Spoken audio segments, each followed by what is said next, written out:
Welcome back, welcome back. It is the last sort of day of first fix for the Rewire. Adam isn't here. A few things. We had a bit of a wobble the other day, I'll be honest with everyone like that. He is constantly on his phone now because he's constantly getting work in for himself. Instead of doing that in his own time, he decides to do it in my time when I'm paying him more. Going out to the van, disappearing off, answering emails, messaging company. I'm joking.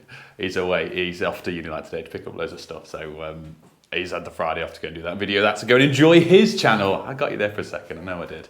We're very close to 100K. I just want to show my appreciation to everyone. Thank you very, very, very much. Everyone since day one that has subscribed, to everyone up to yesterday that has subscribed. And if you haven't already, hit that subscribe button. We're nearly at 100K. I've messaged so far on board for the giveaway. We've got loads of Velocity stuff. We've got big wipes. We've got loads of Milwaukee pack out turning up. We have got big boots on board. They're sending us a voucher for a free pair of big boots. We've got Doncaster cables sending a heap of cables through. And I did message a few other companies that I have no relation or correlation to. GoPro, Prime. They actually messaged me back and said, no, thank you. That's not fair.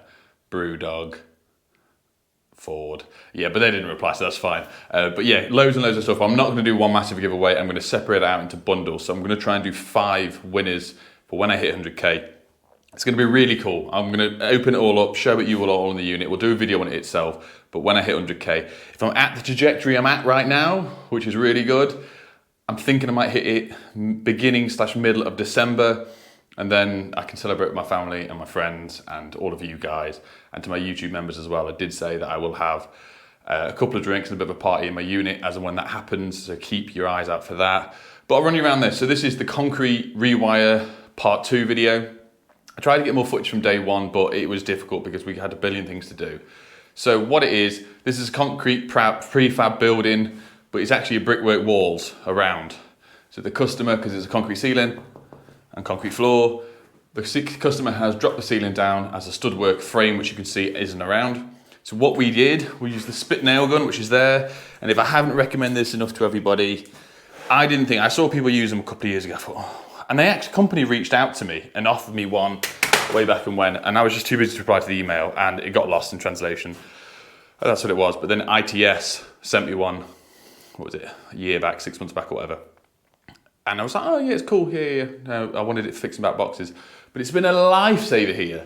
So we've got some D-line clips and Spit sent some clips through as well, which are small boxes. So what we've been doing is concrete nails straight to the ceiling. Some of the D-line clips we've folded over, some cable ties, some have metal cable ties, but we've had to wire downstairs and upstairs from downstairs, and then we've been drilling holes up to where the sockets reach. But with this, we have created holes in what is a very, very, very good fire barrier upstairs. So I've got some fire sealant somewhere, which is here. So I'm just gonna go on camera now, fill some holes up, which you can see there and there. We've got downlights. This is one thing with this job. We have 6 downlights in here, 4 downlights in here, 6 downlights in the kitchen, 6 in the lounge. We've got 3 in the hallway, we've got 3 on the landing. There's 4 in the bathroom, there's 4 in 2 of the bedrooms and 6 in one of the bedroom and 1 in each cupboard. So there's 2 of them. It's a lot of downlights we've installed. Oh, sorry, and then there's also a downlight here and 2 in here, which is gonna have a PIR sensor. So we've got a lot. We've done the classic, we used the Doncaster red cable for the smoke alarm, the 3-core running through. I'm really, really, really happy how the job's turned out. Because Adam's not here and we can't do the switch over yet because the plasterboard all needs going on. So we're leaving the existing power on, which is what it is now, you can see the lights, for it then to be boarded. Maybe skim, maybe not, but in case it doesn't get skimmed for a long time, just so I can come back and do second fix and we can get paid. I've gone around with some bonding. I've gone around the sockets and the cap points and the switches, just so we can go in second fix, get our job completed, sign it off, certificated, building control, and that's us done. And then the plaster can come and make a mess of all the new stuff that we've done afterwards. So we've been connecting our Wago boxes up, so all maintenance-free joints. Adam has filmed me with positions, so we know exactly where's where. Obviously I've got footage of this and we've got pictures and whatnot. So let's get some of this in. I'll run you upstairs. And you should have already seen, I think, the video of me pricing this job up. So obviously we won the job, but you can tell why it was as expensive as it was because there is just shy of $1 million downlights and it's antique brass switches going on as well, which obviously bumps the price up a lot. Right, fire sealant, this is SF4 Fire Shield in white. Oh, these are the D-line clips we were using. These ones. My beard's growing back finally. That's why I'm stuff on my face. Yeah, massive regret shaving my face, but it was done for a video, and then I will never ever do it again. So I'm going to need quite a bit of this, so I'm just going to open the tube up quite a bit. And then we will go to, let's go this hole here. See that one up. This one goes up into the airing cupboard, which takes up our smoke alarm, our two-way lighting switch for the upstairs, our upstairs lighting circuit, and our boiler feed, which I'll run you to in a sec. We have spent the past bit of yesterday hoovering, sweeping constantly, and I have got an issue. So I don't know if I said this before, but this Bosch Hoover, I've got the Matabe one, wicked solid, can't fault it. This one, when it's on for a prolonged period of time, I think someone messaged me, but every time you touch this metal handle, you get a static shock. And not like a, oh, that tickled, it's like a, ow, like, swear word ow. And someone said it's to do with the vents, I think, spitting stuff out that's creating a static, this being static. But if anyone has the same thing, please let me know, because I wouldn't be against Bosch sending me a new one. Kitchen, we've got our existing sockets that are on. We had to make sure the kitchen stayed on because we've got a fridge freezer here. We want to make sure the oven's still on and the ignition for the hob, because the kitchen isn't getting changed, potentially some stuff's doing with it. But what was really weird is there was a upstand, wooden upstand, which was about 9mm thick, 8mm thick, tile on top, and then the sockets were originally flush with this and then they tiled over it, as you can see there. So that was an absolute nightmare for Adam. Initially we were going to bring the feed down here, but we ended up bringing down because there was a stud wall. We've got a 6mm cooker feed here. This is a brand new one. Sockets going around, socket that goes down into here.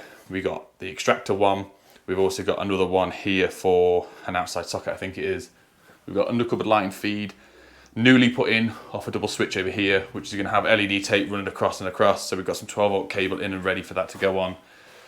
Outside light here, floodlight going on the outside. And then we've got a 3-gang switch here. We've got one for the undercover lights, one for the spotlights, one for this single light. The extractor fan, we're going to get rid of the pull cord. It's going to be a little PR in here. It's going to operate the 2 lights and the extractor. Garage, not really touching yet. I'll run you upstairs, show you a bit more of. So we've got 3 spots on the dog leg with our mains powered smoke alarm, bathroom, 4 spots on the extractor, and also a mirror, shaver socket that's going to be down in some M1 trunking. Bundy did the chase the entire way on this one because we had a bit of spare. 6 spots in here, new light switch. We've run 3 cores to every switch, and we've got a neutral if we want one. Socket, socket, socket. Master bed. Ever do that to me again. Socket, socket, socket, socket. We've got a wall light, switch separately. 4 spots in here. But then this one caused me a bit of grief, which I'll show you now. And this was an old shower cable. Jordan's been here. So where this lays, the front door actually goes out further, which is I didn't realise. So we tried to drill up, ended up coming through the floor, hence why I put a bit of bonding on. But this socket is actually fed from this socket, so you've got 3 here, which isn't ideal. It's completely safe and it's fine, but I'd rather not. But I couldn't get to this. The fuse board is further back that way because the wall stepped in. So that's just a spur off that, hence why I put a bit of bonding in. Isn't the best. I'm going to sweep up once this is all dried and clean it all, ready to hand the keys back to the owners so they can do what they want to do for a little bit. So it's been a great job. It's took us 5 days. It is the 5th day today. We've been going home about 4 o'clock because it's about 45 minutes on the way home, and I've had loads of work to do in the evenings as well. So I've been overdoing myself really. Monday, Tuesday and Wednesday I went and did another 2 jobs after work every single day because I overbooked myself or promised people stuff, and yeah, all came around at the wrong time. Right, we've swept up, we've tidied, we've cleaned, we've got rid of everything other than the DeWalt cable stapler for some reason. Anyway, it doesn't matter. But while tidying up, I think Jordan's been here before, so I thought I'd wear his hat so we can do some testing. Right, let's crack on. So the Wago boxes that are up here, next door, there's a long hair on it, are going to be within the ceiling. A few of them are screwed up. Adam's left this one loose. Just so they're slightly accessible if we ever need to get to it. Because obviously, once this is board, you can't take a floorboard up above. But I want to make sure the sequences are right. Adam did this one from the last video, if you have watched it. I didn't watch any of it. Anything he did, I have to just trust that it was right. And I'm also going to test mine. But a few of them, this is a 3-core that we've ran down. And written black is down lights, and then grey is the wall lights, which is there and there. So we're going to double check that. We've linked across the black with the earth, so we're going to just put them on with a tester. And we have a reading. Let me just disconnect this. It's gone off sound. So if I just link that across to the grey, we've got a reading there. Adam ran both of them back to the joint box, so we only have singular cables. Make our life a bit easier when we're doing it. Yeah, so we've got the sequencing right. I've taken a picture of this because what we've done zoning across, and then we've used the drop for the socket there. So the 1mm runs in here and the cable comes across. So when we come to putting the bracket on, I can make sure I go above or below. I've got pictures of that one and that one. Adam's is okay. Let's jump and do a few of mine. So on here, we've used the black as switched live. The brown here is permanent, and this is our neutral. We've got up here. Okay, they're all absolutely fine. The last thing I just want to do is just pop a few of where I've just curled these down, pop them back up where they need to be. That's fine. Fire sealant, I've sealed it through the rooms as well. And annoyingly, the one tube of fire sealant did it all, and I thought I had a few more to do, so I went and opened the second tube I had in the van, so then walk around and find that I'd already filled all the holes. Right, we're all done and dusted. Adam just rang me, he's picked all this stuff up. I picked a few things up for me as well, which I'll try and explain in the next video, but we will be coming back here to second fix. Yeah, maybe I'll spot some more stuff on Amazon. Shh. We've got the board to do, the solar and PV that are going to be integrated into our new board. I'm going to ply line it, and I'm going to do something different with this board, and obviously we're going to come back and second fix bits and bobs, so we shall see. Thank you very, very much for watching. If you haven't liked the video already, hit it down there. It's nice because the videos recently that you guys have been going, I'll tell you what, Nick has said it 9 times in the video, I will like the video. You know, I'm getting 30, 40, 50k views, and I'm getting towards 2,000 likes. If you are watching it, you are enjoying it, hit the like button. If you're not enjoying it, hit the dislike button. I don't really care, it doesn't make much difference to me with the dislike stuff. But, you know, I've had videos in the past that have got 100,000 views and 900 likes. I'm either doing something wrong, but you guys have clicked on it, or you're just forgetting. So if you have forgotten, hit the like, it really does help us out. And I'll see you in the next one. I'll stop begging soon, right? Once I hit 100k, we'll cut this out.